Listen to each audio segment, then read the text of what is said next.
성경 말씀 창세기 33장 1절에서 11절 말씀 한 절씩 교독하도록 하겠습니다. 33장 1절입니다. 야곱이 눈을 들어보니 에서가 400명의 장정을 거느리고 오고 있는지라 그의 자식들을 나누어 레아와 라헬의 두 여종에게 맡기고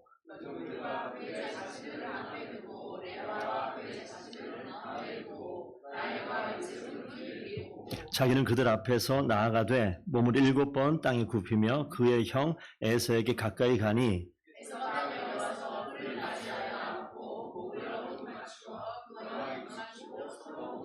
에서가 눈을 들어 여인들과 자식들을 보고 묻되 너와 함께한 이들은 누구냐? 야곱이 이르되 하나님이 주의 종에게 은혜로 주신 자식들이니이다. 레아도 그의 자식들과 더불어 나와 절하고 그 후에 요셉이 라헬과 더불어 나와 절하니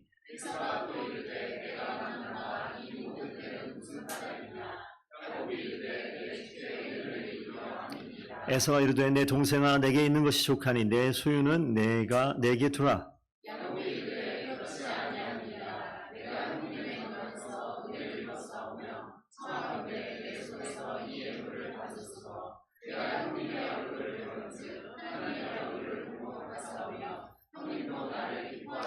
함께 읽습니다. 하나님이 내게 은혜를 베푸셨고 내 소유도 족하오니 청하건대 내가 형님께 드리는 예물을 받으소서 하고 그에게 강건함에 받으니라. 아멘. 하나님의 말씀입니다. 자리에 앉으십시오. 하나님이 택한 언약 백성이란 말을 설교를 통해서 이제 자주 듣게 될 겁니다. 하나님이 약속하신 백성이다. 우리 옆에 계신 분에게 하나님이 당신을 택하셨어요. 이렇게 한번 축복의 말로. 표정이 밝아야 됩니다. 또 뭐 이상하게 쳐다보면 안 돼요. 하나님이 당신을 택하셨습니다. 좋습니까? 어색합니까? 이런 말을 밖에서는 안 해요. 그렇죠? 그러니까 할 때 열심히 한번 하는 거예요. 한 번만 더 기회를 드릴게요. 진짜 내가 복 받는 거 말고 하나님께서 약속하신 복이 이 옆에 있는 분에게 있기를 바라는 마음으로 다시 한번 딱 한 번만 하나님께 당신을 택하셨습니다. 자, 시작. 하나님께서 당신을 택하셨습니다. 하나님께서 당신을 택하셨습니다. 아, 예, 그래요. 이 창세기 말씀이 스토리가 쭉 전개되기 때문에 쉽기도 하고 깊이 반복해서 깊이라기보다는 여러 번이 더 맞을 것 같아요. 여러 번 반복해서 보면 깊어집니다. 땅을 파도 한 곳을 계속 파면 어떻게 되죠? 깊어져요. 그러니까 이거 어떻게 깊이 파는 거예요? 사전을 가져와야 됩니까? 주석을 펼쳐야 됩니까? 아니, 다 필요 없어요. 계속 깊이 반복하고 읽으면 그 자리에 하나님의 은혜 운물이 깊어질 줄로 믿습니다. 그 자리에 하나님께서 깨닫게 하셔요. 안 보이던 게 보여요. 그래서 저도 창세기를 빨리 뛰어 넘어갈까? 목사들이 하는 실수가 뭐냐면 성경을 자주 보니까 너무 쉬워서 내가 이 쉬운 설교를 하게 되면 성도들이 나를 저거밖에 모르나? 이렇게 생각할까 할 때도 있어요. 근데 그게 아니라 약속의 말씀을 저도 또 동일한 거죠. 이 말씀에 머물면 하나님께서 그 약속에 하나님의 은혜의 운물을 정말 시원한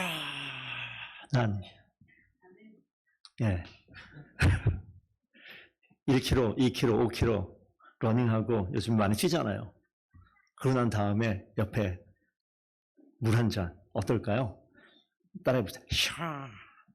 어떻게 해요? 그런 은혜가 있으면 얼마나 좋을까? 그런 은혜가 여러분들에게 가운데 분명히 있을 줄 믿습니다.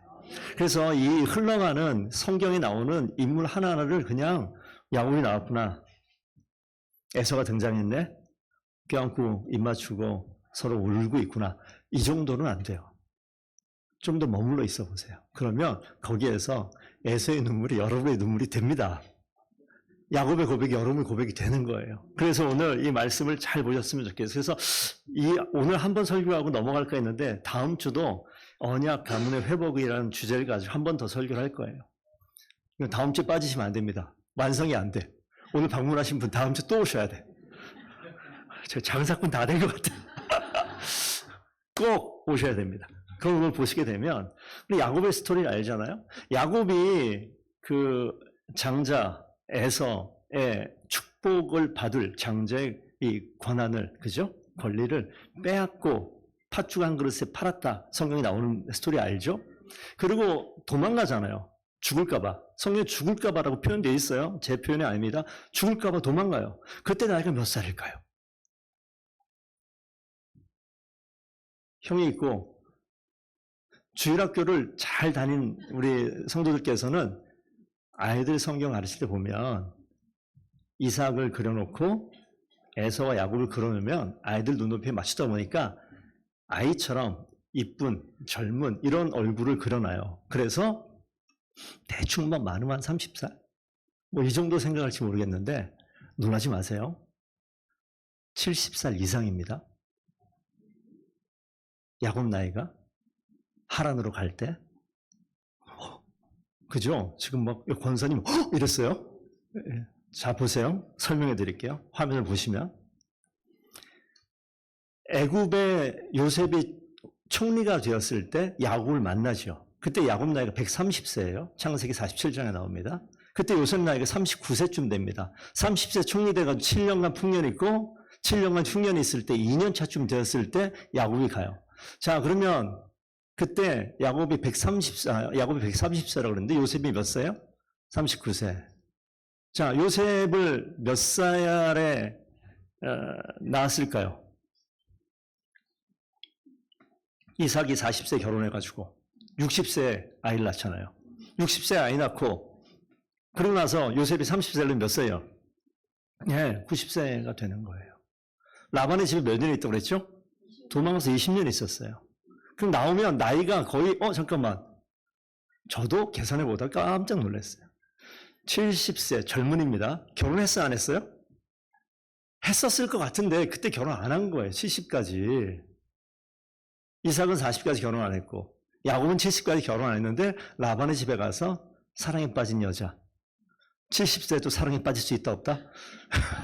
이게 지금 성경의 주제는 아니고 70세도 사랑에 빠질 수 있구나. 라헬과 사랑에 빠졌잖아요. 거기에서 20년 동안 일하지 않습니까? 7년 일하고 또 다시 7년 일하고 가축과 육축 그 짐승들을 위해서 라반의 재산을 위해서 또 6년 일하고 그래서 20년 있다가 나온다고 얘기하는 성경의 기록이 있어요.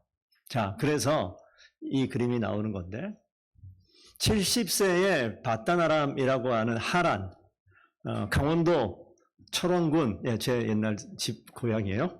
그럼 바단 아람의 아람 사람들이 사는 그 동네 하란, 이렇게 느낌이 오십니까? 하란에 한 라반이 살고 있는 외삼촌 집으로 갔던 사건이에요. 왜 갔습니까? 에서의 축복을 탈취해가지고. 그래서 막 도망가는 과정 중에 하나님을 만나는 베델이라는 이름이 하나 등장합니다. 이거는 다음 주에 한번 얘기할게요. 자, 그리고 나서 오늘 성경 본문은 뭐냐면 70세에 갔다가 20년 지나서 지금 어디로 가요? 가나안 땅으로, 다시 고향 땅으로 옮겨가는 과정. 거기에서 이게 자꾸 글씨가 밀리네요. 야복나루라고 써있는 야복강입니다. 거기에서 오늘 읽는 33장 가기 전에 제가 성경 구절은 따로 안 올려놨으니까 제가 읽어드릴게요. 야곱이 에서를 만나러 원래 있는 아버지의 집으로 돌아가는 과정 중에 에서는 야곱과 관계가 어땠을 것 같습니까? 원수지간이 원수지간. 잡히면 죽을 것 같았어요. 그래서 이 야곱이 에서에게 돌아갈 때 걱정이 이만저만 아닙니다. 그래서 이 길을 과연 가는 게 맞는가라는 고민을 했었겠죠, 당연히. 그래서 갈 때 어떤 진을 만들어내느냐면 이 지도가 잘 안 보이시죠?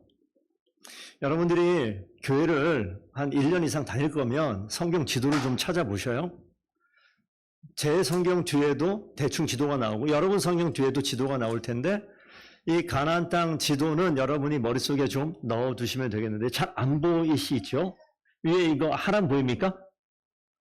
네, 하란. 하란에서 여기 보시면 이쪽이 지금 헤브론과 가나안 여기 누가 있는 땅이냐면 브엘세바 여기 이삭 아브라함이 있는 이 동네에서 여기까지 올라갔던 거예요. 그리고 여기서 다시 이렇게 내려옵니다. 내려와서 지금 오늘 있는 장면은 돌아가는 길에 여기에서 에서는 이 동네 살아요. 에돔 족속이라고 얘기하는 에서 알죠? 이 동네 사는 에서가 일로 올라와서 여기에서 지금 만나는 거예요. 좀 확대 한번 해보겠습니다. 한 번만 더 눌러주세요. PPT를 한 번만 더 눌러주십시오. 좀 더 보이시죠? 자, 위에서 지금 야곱이 쭉 하란에서 내려와서 지금 마하나임이라고 얘기하는 이곳에서 하나님의 군대를 만나는 장면. 여기 브니엘입니다. 오늘 32장. 이 브니엘에서 내가 하나님의 얼굴을 보았다라고 얘기하는 이 브니엘인데 에서가 밑에서 올라오는 거예요. 그래서 여기서 만난다고요. 여기서 만난 다음에 무슨 얘기를 하냐면 에서가 너 나와 같이 우리 집에 가자. 어디로? 밑에 있는 세일 땅이 여기예요. 이쪽 가자 그랬는데 야곱이 갑니까? 아니요. 안 가고 어디로 갑니까? 숫곳 가서 세겜으로 가요. 그리고 밑으로 베델, 밑으로 에브라시라고 하는 베들레헴 내려가서 나중에 브엘세바로 내려가는 이 과정이 성경 뒤에 이제 나옵니다. 다음 주에 조금 더 설명을 드릴게요. 그래서 오늘 지금 여기에서 벌어지는 일인데 여러분 보세요. 자, 이제 저를 한번 봤죠? 화면? 저를 한번 보세요. 머릿속에 집어넣으십시오. 야곱이 누굴 만나러 간다고요? 에서를 만나러 가요. 에서 만나러 가는데 어떻게 될까? 만나면 어떤 일이 벌어질까? 두려워요. 그래서 진을 자기는 어디에? 맨 앞에 맨 뒤에? 맨 뒤에. 그럼 앞에 누구 세웁니까? 자기하고 조금 관계가 좀 먼 사람. 여종과 그의 자식들. 그 뒤에는 레아와 그의 자식들. 그 뒤에는 자기가 사랑했던 라헬과 하나밖에 자식이 없잖아요. 요셉을 그 뒤에. 그리고 자기는 맨 뒤에. 그래서 여기에서 이 야복강을 건넌다. 아까 화면 보시게 되면 위아래로 있는 게 요단강이고요. 요단강 지류에 야복강이 있어요. 그 야복강을 건너는 그 장면에 거기에서 에서가 있으니까 밑에서 올라왔잖아요. 강 건너면 누굴 만나요? 에서를 만나요. 그러니까 먼저 누굴 보냅니까? 자식들을 먼저 보내고 자기 맨 뒤에 갔어요. 그런데 에서가 400명의 군사를 데리고 옵니다. 그 장면이 딱 되어져 있는 장면 속에서 오늘 성경 본문이에요. 야곱 눈을 들어보니까 에서가 400명의 장정을 들고 오는 거예요. 보니까 지금 누가 있어요? 맨 앞에 여종과 그의 자식들. 그 뒤에 레아와 그의 자식들. 그 뒤에 라헬과 그의 자식들. 그럼 자기는 맨 뒤에 있어야 되는데 오늘 성경 본문 보시면 3절 한번 보겠습니다. 3절 보면 자기는 야곱은 그들 앞에서 나아가되 2절 보니까 여종들과 그의 자식들은 앞에 두고 레아와 그의 자식들은 그 다음에 두고 라헬과 요셉은 그 뒤에 뒀는데 에서가 등장하자 3절에 뒤에 숨어있던 야곱이 그들 앞으로 쭉 나갑니다. 그들 앞으로 쭉 나아가는 거예요. 에서가 원래 안 그랬단 말이에요. 왜 갑자기 천천히 에서가 오길 기다리는 게 아니라 야곱이 그 앞쪽으로 왜 갑자기 나갔을까요? 여기서 나아갔다라고 써있는 단어를 좀 눈여겨보십시오. 어떻게 나아가느냐? 자기가 앞으로 나갔던 사람이 아니에요. 그런데 방패로 가족들을 세워놓고 자기 맨 뒤에 있던 사람인데 갑자기 에서가 등장하니까 그 가족을 책임지는 자리로 앞으로 나가요. 원래 본능적으로 자기 숨으려고 원래 이름 그대로 야곱 속이는 자잖아요. 맨 뒤에 숨어있던 사람인데 에서가 등장하기 전에는 이렇게 만들어놨다가 등장하자 자기 앞으로 나아가요. 이 사건이 있기 바로 전에 무엇이 있었느냐? 이 32장 30절에 브니엘이 있어요. 브니엘. 야복나루를 건널 때 홀로 남아있을 때 다 보내고요. 제가 32장 22절 읽어드릴게요. 밤에 일어나 두 아내와 두 여종과 11 아들을 인도하여 야복나루를 건널세. 다 건너게 합니다. 23절 그들을 인도하여 시내를 건너가게 하고 그의 소유도 건너가게 하고 24절 야곱은 홀로 남았다. 이런 인간이라고요. 다 먼저 보내고 다 뒤에 숨어 있었던 야곱인데 혼자 있는 그 시간에 누굴 만납니까? 하나님을 만나요. 하란 땅으로 갈 때도 루스 땅에서 돌베개 베고 잠들었다가 거기에서 하나님을 만나고 돌베개를 기둥 삼고 기름 붓고 거기에서 이곳이 내가 하나님을 만났다 하나님의 집이다 해서 베델. 그래서 베델이라는 이름을 지어놨어요. 원래는 루스예요. 근데 성경에서 그 이후로 베델이로 이름이 바뀌거든요. 누가 찾아오죠? 갈 때도 하나님이 찾아오고 누가 찾아오죠? 다시 돌아올 때도 하나님이 찾아와요. 이때 야곱이 그 순간에 저는 성경에는 여기 설명은 없지만 베델에 20년 전에 그 사건이 아주 강력하게 머릿속에 떠올랐을 것 같아요. 이 데자뷰처럼 말이죠. 지금 뭐하고 있어요? 두려워 떨어서 다 보내고 자기 나름의 정말 방법을 다 사용해서 어떻게 하면 이 위기를 극복할까? 어떻게 하면 우리 형의 마음을 돌이켜볼까? 막 재산도 보내고 다 해놨는데 거기서 하나님을 딱 만난 장면이 나옵니다. 타인을 방패 삼고요. 재물을 방패 삼고요. 나의 모든 수단과 방법으로 이 위기를 극복해 보려고 쫙 했는데 혼자 있는 그 시간에 하나님이 나타나요.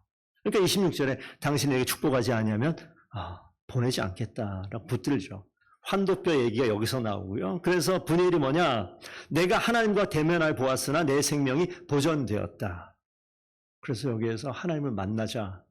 그 다음 33장에 앞서 있었던 가족들과 재물들을 다 뒤로하고 앞으로 나아가는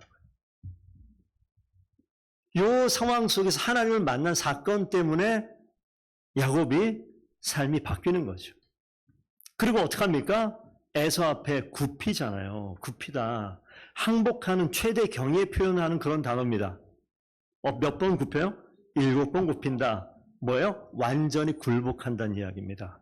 그리고 이거는 우리말 단어는 안 나오지만 히브리 단어 보게 되면 문법에 이런 구조가 있어요. 그 단어 뜻 가운데 어떻게 쓰이냐에 따라 가지고 이거는 반복적인 표현이에요. 계속 굽히는 거예요. 그리고 자발적으로 굽히는 거예요.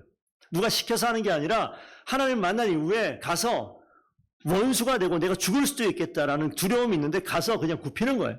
완전하게 굴복하는 거예요. 완전히 낮아지는 거예요. 이게 성경에서만 이렇게 나오지만 이 당시 고대 근동의 이런 모습 보게 되면 7번 절한다라는 것은 외교적인 관계 속에서 나는 당신의 종입니다라는 그런 표현이래요. 그러니까 에서 앞에서 나는 완전히 당신의 종입니다. 여러분 겸손함과 비굴함의 차이가 뭔 것 같습니까? 겸손하십니까? 집사님 참 겸손하세요. 듣기 좋아요? 나쁘진 않죠. 집사님 참 비굴하세요. 듣기 좋으세요? 우리가 벌써 반응 나오죠. 별로 안 좋잖아요. 여러분 겸손하십니까? 비굴하십니까? 전 똑같아 보여요. 겉으로 보기에는. 비굴한 거나 겸손한 거 똑같아 보이는데 무엇이 중심이냐 이거예요. 하나님께서 내 인생에 내가 기도했습니다만 왕입니다. 주인입니다라는 고백. 하나님의 주권을 인정하는 사람의 태도는 그 모습이 어떠하든 간에 그건 겸손입니다. 하지만 하나님의 주권을 인정하지 않는 그 사람들은 얄팍한 비굴한 그런 모습일 거예요. 여러분 인생 가운데 하나님을 철저하게 하나님의 왕 되심과 하나님의 주인 되심을 고백하는 하나님의 일꾼 됐을 때 하나님이 여러분 겸손한 용기를 여러분 가운데 부어주실 줄로 믿습니다. 이거 고백해야 돼요. 그러니까 하나님이 왕이시니까 여러분 이게 그냥 고백 같죠? 하나님이 왕이시니까 여러분들 삶의 모든 자리에 있어서 계속해서 브레이크를 걸어야 돼요. 내가 오늘 이 일을 행동할 때 하나님께서 주인이시니까 물어봐야 돼요. 여러분 아내와 남편이 여러분 몰래 함께 통장을 쓰고 있다 칩시다. 그런 가정이 많지는 않겠지만 그런데 그 통장에 돈이 5천만 원 있어요. 여러분 아내와 남편이 얼마 정도까지 허락 없이 쓰는 게 가능합니까? 100만 원 괜찮아요? 근데 어느 날 갑자기 통장을 봤더니 4,500만 원이 없어요. 500만 원밖에 안 남았어요. 인출 누가 했어요? 배우자가 했어요. 괜찮습니까? 저 잘못 들었나요? 죽여야 돼? 뭐 이거요? 이게 가능합니까 이게? 아니 그냥 온전치 않죠. 뭔가 이상하죠. 그게 넘어갑니까? 왜 그래요? 이 돈이 나의 지분이 있다 생각하니까 그런 거예요. 이게 내가 주인이라는 생각이 있으니까 그래요. 근데 아니 자기 통장에서 자기 돈을 썼어요. 뭐라 부를 수 있어요? 없어요? 없어요. 어떻게 쓰든 누구 돈인데 거기 주인이니까. 내가 내 돈을 썼는데 근데 결혼하면 어떻게 돼요? 내 통장에 있는 내 돈을 내가 마음대로 쓴다 못 쓴다? 이게 쓰기 힘들어요. 어떻게 됐습니까? 옆에 있는 배우자가 옆에 있는 아내가 남편이 나의 주인의 영역을 침범해 들어오고 있잖아요.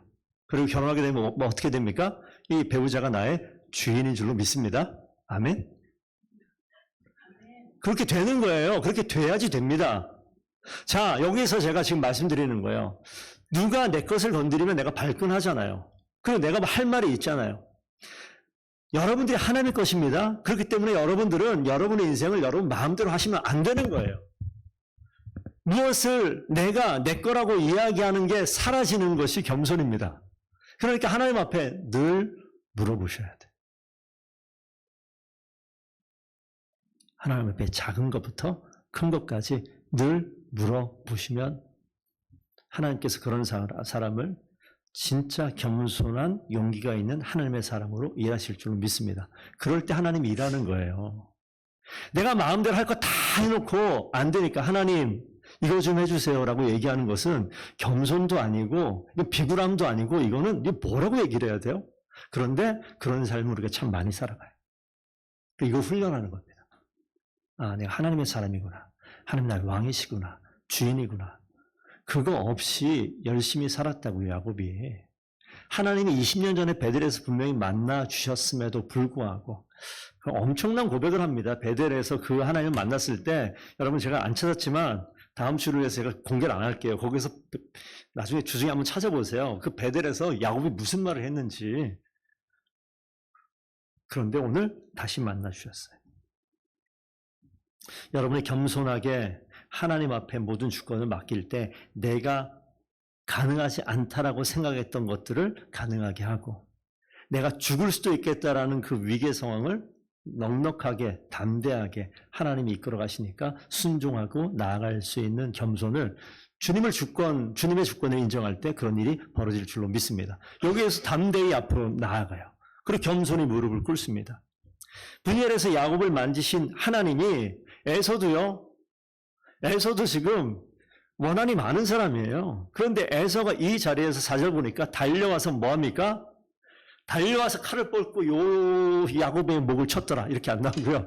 달려와서 그를 맞이해서 안고 목을 어긋맞추고 그 문화권에서 인사하는 모습일 수 있겠죠. 그 정도는 그런가 보다 했는데 그와 입을 맞추고 서로 울어요. 원수지간이 만났는데 서로 운다. 이거 어떻게 된 겁니까? 원한이 지금 사라져 버렸어요. 여기엔 그렇게 나와 있지 않지만 저는 이 상상력을 발휘해 봅니다. 하나님께서 브니엘에서 야곱을 만난 그 시간에 하나님은 세일 땅에서 올라오고 있는 에서를 동시에 만나 주셨다. 반드시 그랬을 거예요. 그래서 에서의 마음을 녹여버렸어요.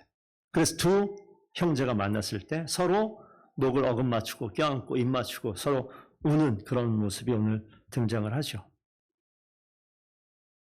하나님은요, 제가 그래서 이게 참 하나님이 놀랍다. 내 인생의 일인데 사실 여러분의 인생 살 때 내 인생 나 혼자만 잘하면 될 것 같다. 맞아요? 틀려요? 절대 아닌 거 다 알죠? 나 혼자만 잘하면 된다? 절대 그런 일이 없어요. 목사만 잘하면 교회가 잘 된다? 아니요. 무슨 말도 안 되는 소리 하세요. 그런 일은 절대 없습니다. 하나님께서 개입하시면 나는 나 정도 책임지고요. 내 손에 닿는 몇몇 사람들을 영향을 미칠 수는 있겠어요. 하지만 나는 불가능합니다. 할 수가 없습니다. 야곱의 인생은요. 하나님이 야곱에 찾아오신 그 순간에 에서에게도 동일하게 찾아가셔서 에서의 마음을 녹이셨다. 전 분명히 그렇게 믿습니다. 그래서 오늘 이런 장면이 등장하는 거예요. 중간에를 좀 넘어갈게요. 그 내용은 다 아시잖아요. 에서가 보고 놀란 거죠. 이게 대체 뭐냐. 아들입니다. 딸입니다. 딸 디나 한 명 있어요. 나머지 11명의 아들을 소개하고 여종을 소개하고 라헬을 레아를 쭉 소개하고 이 재산을 소개하고 하나님께서 내게 은혜 주셨습니다. 이 은혜는 지금 누가 받아야 되는 축복입니까? 원래 에서가 받아야 될 축복인데 지금 지가 다 받았어요. 이 이야기를 쭉 다 하고 있는 장면이에요. 그러면서 10절로 좀 넘어가 볼게요. 10절 넘어가면 야곱이 이르되 9절을 봐야지 10절이 이해가 되겠네요. 에서가 이르되 내 동생아 형님 이거 다 형님 이거 다 주께서 은혜 주셨는데 다 형님 겁니다 라고 소유를 선물로 드리려고 하는 장면에 내 동생 야곱아 나에게 있는 것이 나에게 족하다. 너의 소유는 그냥 너가 가지고 있어 라고 얘기를 했을 때 10절 야곱이 말하죠. 그렇지 않습니다 형님. 눈앞에 은혜를 입었사오면 청하건대 내 손에서 예물을 받으소서. 예물 밑줄 그세요. 내가 형님의 얼굴을 배운 즉 하나님의 얼굴을 본 것 같습니다. 형님도 나를 기뻐하심이니이다. 뒤에 11절. 하나님이 내게 은혜를 베푸셨고 내 소유도 조카오니 청하원대 내가 형님께 드리는 예물을 받으소서. 예물, 여기도 밑줄 그세요. 그의 강건함을 받으니라. 똑같은 예물인데 단어 뜻이 달라요. 앞에 있는 예물은 무엇인가 하나님 앞에 하나님 우리 관계 속에서 선물 드리는 gift, present라는 그런 뜻이에요. 뒤에 있는 예물은요, blessing, 축복이에요. 그래서 지금 맨 처음에 야곱은 온갖 재물을 가지고 에서의 마음을 움직이고자 예물을 준비했었어요. 그런데 에서를 만나자마자 어떤 일이 벌어집니까? 어제 저녁에 전날 밤에 분이엘에서 만난 하나님의 얼굴을 에서를 보는데 하나님의 얼굴 본 것 같은 그 얼굴빛이 보이는 거예요. 에서가 왜 그렇게 보였을까요? 에서가 왜 갑자기 그 얼굴빛이 그렇게 눈물이 촉촉하고 동생을 바라보면서 껴안고 입 맞추고 용서하고 원수의 얼굴이 왜 천사의 얼굴 왜 바뀌었을까요? 하나님께서 하셨어요. 하나님께서 하신 겁니다. 그랬더니 어떻게 됩니까? 그렇지 못한 원한이 가득한 이 얼굴이 하나님께서 바꿔주시니까 그 얼굴이 하나님의 얼굴처럼 바뀌었어요. 예물만 드리려고 했다가 이 야곱이 예물만 드리는 것이 아니라 하나님께서 자기에게 허락했던 그 이삭이 주었던 그 복, 이 블레싱이라는 예물을 함께 누구에게? 에서에게 다 돌려드리는 거예요.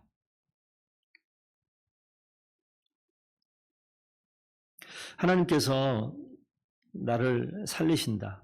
하나님께서 관계 속에서 어긋나 있는 아픔 속에 있는 이 사람이 하나님이 나를 용서하셨어. 이렇게 듣는데 용서하셨다. 오케이. 내가 용서하겠구나. 이렇게 듣는 것과 당사자가 나타나서 직접 나를 안고 눈물을 흘리고 내가 다 용서했다라고 얘기하는 것과 어떤 게 마음이 시원합니까? 관계 속에서 갈등을 맺고 있는 그 사람이 나타나서 나에게 용서를 선언하고 나를 껴안고 눈물을 흘리고 입을 맞추고 하나님께서 지금 실제적으로 에서를 통해서 하나님이 하실 일을 와서 행하시는 것 같지 않습니까? 에서가 등장해서 그 20년 동안 이 해결하지 못했던 이 정말 두려움과 하나님께서 인도하셔서 축복하셔서 여기까지 왔다? 고향 땅으로 가야 되는데 큰 걸림돌이 있어요. 그런데 에서가 등장해서 뭐합니까? 용서를 선언하는 거예요. 여러분 잠언 말씀 한 군데 한번 보겠습니다. 여러분 한번 읽어주실래요? 준비 시작.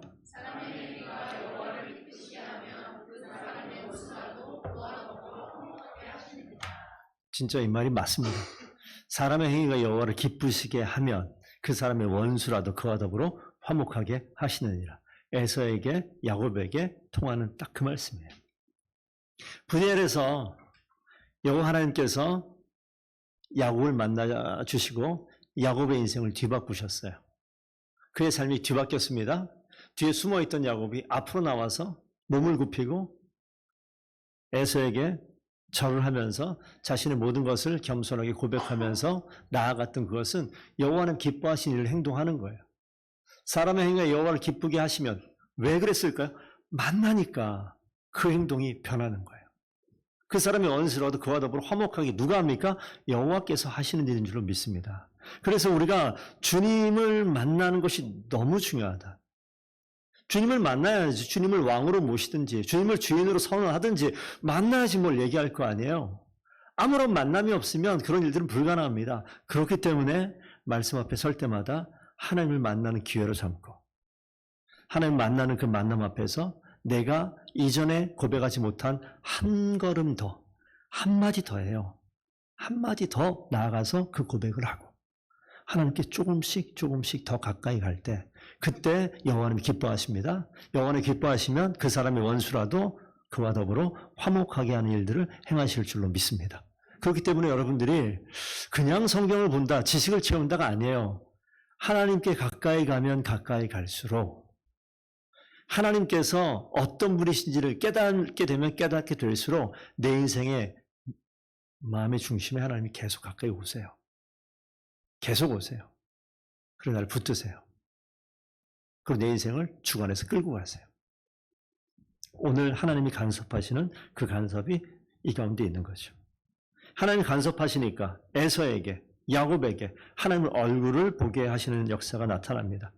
그러면 우리가 이 상황 속에서 이 마음에, 그래서 우리가 여러분의 정체성, 여러분의 생각, 가치관, 주관 이렇게 얘기하는 것, 여러분의 인생에 뭘 붙들고 삽니까? 이렇게 표현하는 것, 이걸 하나님께서 바꿔버리시는 거예요. 정체성을 바꾸시는 거예요. 하나님을 이야기할 때 아브라함의 하나님, 이삭의 하나님, 그리고 그 다음에 누구죠? 야곱의 하나님, 이렇게 표현을 해요. 성경에. 그 뒤로는 언급을 잘 안 해요. 아브라함의 하나님, 이삭의 하나님, 야곱의 하나님 다 건너뛰고 나의 하나님 될 줄을 믿습니다. 이렇게 얘기한단 말이에요. 이삭의 하나님 밑에 요셉의 하나님도 맞아요. 맞는데 성경 보시게 되면 아브라함의 하나님, 이삭의 하나님, 야곱의 하나님 이렇게 가버립니다. 그리고 뛰어넘어요. 거기에 지금 이름이 들어갑니다. 그 이름 들어가는 경우는 읽지 않았습니다만 그 뒤에 좀 뛰어넘어서 18절 가면 야곱이 밧단 아람에서부터 평안히 가나안 땅 세겜으로 갑니다. 세겜으로 가서 그 19절에 보니까 세겜 땅을 사요. 20절 말씀 성경 보시고 한번 읽어보겠습니다. 거기에 제단을 쌓고 그 이름을 엘로헤 이스라엘이라 불렀더라. 좋은 성경 밑에 해석 나와 있죠. 뭐라고 써 있습니까? 엘로헤 이스라엘. 하나님, 하나님이에요. 엘로헤 이스라엘 하나님. 하나님, 이스라엘 하나님이라고 얘기하는 거예요. 이스라엘 누구예요? 야곱 자기예요. 하나님 이름 바꿔버렸잖아요. 이름 뭘로 바꾼다고요? 사기꾼에서 이스라엘, 하나님과 싸워서 이긴 자라는 뜻을 그 안에 집어넣어서 이름을 바꿔요. 그래서 여기에서 엘로헤 이스라엘이라고 자신이 여호와 하나님의 이름을 부르는 그런 자리가 오늘 이 자리가 되는 거예요. 자, 정리합니다. 여러분, 브니엘에서는요, 하나님 직접 오셔서 하나님께서 야곱을 만나주는 관계가 회복됩니다. 저를 보시죠. 2분 안에 설교가 끝날 것 같습니다. 하나님께서 두 가지 만남을 반드시 이루시는데, 첫 번째, 하나님을 수직적으로 만나주세요. 우리가 해야 될 일입니다. 위에 계신 하나님을 내가 만나는 것이 필요해요. 그것이 브니엘에서 있었던 일입니다. 하나님께서 만나셔서 하나님과의 관계가 회복되어지는 장면. 20년 전에 하나님을 기억하게 하시는 거예요. 여러분, 주님을 만나고 눈물 흘리고 콧물 흘리고 그런 적 있죠? 네. 진짜 내 인생 정말 며칠 가요?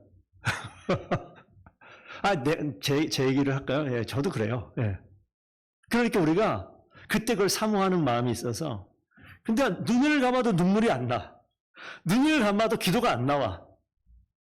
이 관계가 그러니까 뭐가 이상해진 것 같지 않습니까? 20년 동안 야곱이 그 베델을 떠나서 하란에서 20년 동안 열심히 살았어요. 정말 열심히 살았잖아요. 그런데 거기에서 하나님을 만나는 관계에 대한 이야기 성경에 다 있었을 것 같은데 다 빼놨어요. 그리고 20년 후에 브니엘 이야기를 꺼내요. 저는 이 얘기가, 이 스토리를 전개해놓은 창세기의 기록이 큰 하나님의 위로가 됩니다. 20년 전에 분명히 하나님 뜨겁게 만났던 그 베델의 고백이 있었던 야곱을 20년 동안 마치 공백처럼 아무것도 없는 것처럼 살게 하신단 말이에요. 20년 후에 하나님께서 끝까지 기억하고 계시다가 다시 만나주시는, 회복이 되어지는 장면이 있어요. 여기서 성령이 딱 끝나면 너무 좋겠는데 뒤에 가면 또 엄청난 일이 벌어집니다. 그러니까 뭐예요? 계속 업다운 하는 스토리가 계속 나오니까 저는 뭐 이런 인간이 그러다가도 위로가 된다, 내 얘기 같다, 뭐 이러는 거예요. 지금 야곱이 지금 거기에서 분이를 통해서 하나님과의 회복이 되어지죠. 회복되어지니까 하나님께서 수평적인 관계, 누구와 관계를 회복시킵니까? 에서와의 관계를 회복시켜 주셔요. 이 회복의 선순환이 있어요. 저는 우리 성도들 가운데 여러분들 한 사람의 삶의 변화가, 여러분 가정의 변화는 당연히 나타나고요. 자녀들 변화 당연히 나타나고요. 이 성도가 한 가족 공동체라고 성경은 이야기한단 말입니다. 그러면 이 한 분 집사님, 한 분 청년, 한 분 학생의 삶의 변화가 뭘 바꾸나요? 교회 공동체를 바꾸는 역사를 반드시 이루는 것이 우리 하나님의 일이고 계획이고 역사이신 줄로 믿습니다. 그런 일들 가운데 여러분이 야곱이 되셨으면 좋겠어요. 에서가 됐으면 좋겠어요. 나 원한이 너무너무 많아요. 네, 에서하십시오.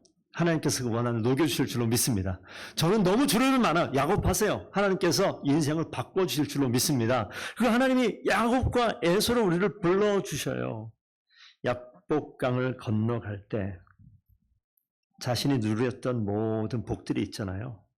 그런데 그 강을 건너면서 이 복을 누구에게 넘깁니까? 에서에게 다 넘겨주는 일들이 벌어져요.